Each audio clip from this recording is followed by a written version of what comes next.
સમાચારમાં આગળ વાત આણંદની કરીશું, જ્યાં ચીખોદરામાં લાકડાના પીઠામાં ભીષણ આગની ઘટના સામે આવી રહી છે। આગ લાગતા ધુમાડાના ગોટે ગોટા દૂર સુધી દેખાયા છે।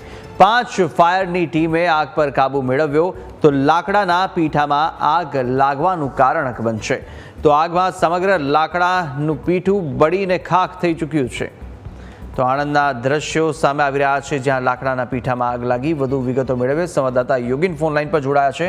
યોગીન, ચીખોદરામાં લાકડાના પીઠામાં આગ લાગી છે, કયા કારણોસર આગ લાગી અને સાથે હાલ ત્યાં આગળ કેવી સ્થિતિ જોવા મળી રહી છે? કુશાગ્ર હજુ પણ ફાયર બ્રિગેડ દ્વારા આગ પર કાબુ મેળવવા માટેના પ્રયાસો ચાલુ છે। જો વાત કરવામાં આવે આગ લાગવાના કારણની, તો શંકા અત્યારે સેવાઈ રહી છે કે શોર્ટ સર્કિટના કારણે આગ લાગી હોઈ શકે, કારણ કે લાકડાના પીઠામાં આ સિવાય આગ લાગવાના સામાન્ય રીતે બીજા કોઈ કારણો હોતા નથી। ફાયર બ્રિગેડે અત્યાર સુધી 10 જેટલા બંબા ખાલી કરી ચૂક્યા છે આ આગ પર કાબુ મેળવવા માટે, પરંતુ એટલી મોટી સંખ્યામાં અહીંયા લાકડું ભરેલું હતું કે તેના પર હજી સુધી કાબુ મેળવી શકાયો નથી।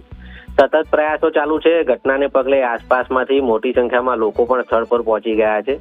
અત્યારે વહીવટી તંત્રની ટીમો પણ સ્થળ પર જવા માટે રવાના થઈ ગઈ છે।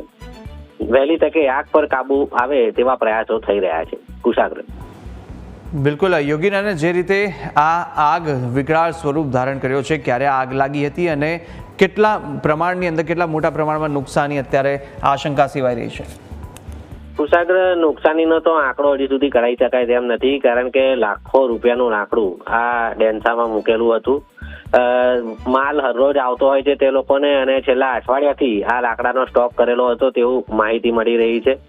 આગ જો કાબુ મેળવવાની વાત કરીએ તો હજી પણ કમસે કમ 2 થી 3 કલાક આ આગ પર કાબુ મેળવવામાં લાગશે તેવો અંદાજ લગાવવામાં આવી રહ્યો છે, કારણ કે અત્યાર સુધી 10 જેટલા ફાયર ફાઈટર પાણી ખાલી કરી ચૂક્યા છે અને હજુ પણ 5 જેટલા ફાયર ફાઈટર આગ પર કાબુ મેળવવા માટે કામ કરી રહ્યા છે।